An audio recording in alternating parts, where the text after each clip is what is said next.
Hi, I'm Koerner, and today we're going to go over cow and cat. So to begin, come onto your hands and knees. Place your hands under the shoulders so that they're shoulder distance apart, not too wide and not too narrow. And then check that your wrist creases are parallel with the front edge of the mat and that the wrist crease is uniform, so it's not more indented on the inner edge of the wrist or outer. Make sure your hands are not turning in, especially. Place your knees under the hips width, and to begin, curl the toes into the floor. On your inhalation, spread your fingers, open through your chest, taking your breastbone toward the floor and forward, and draw the chin a little bit in opposition. On exhalation, point your toes, press the floor away, and round through the back of the body.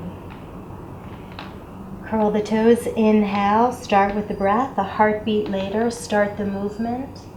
Chin draws in a little bit. On exhalation, press the floor away, draw the navel in toward the spine, and going to the end of the exhale. Inhale and arch your back. Continue on your own. And synchronize your breath with your movement and the movement with the breath.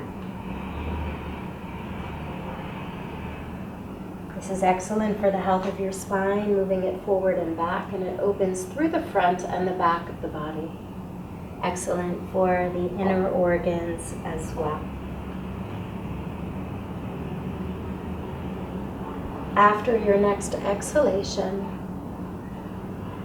come to the end of the exhale and then come into a neutral position with your spine once again. Just letting yourself adjust in your body and in your breath, and that helps you to balance in your mind as well.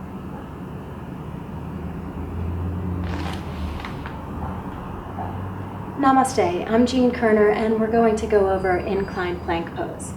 To begin, place your hands shoulder distance apart and take your wrist creases so that the crease of the wrist is parallel to the front edge of the mat, so the hands are not turning especially in nor out.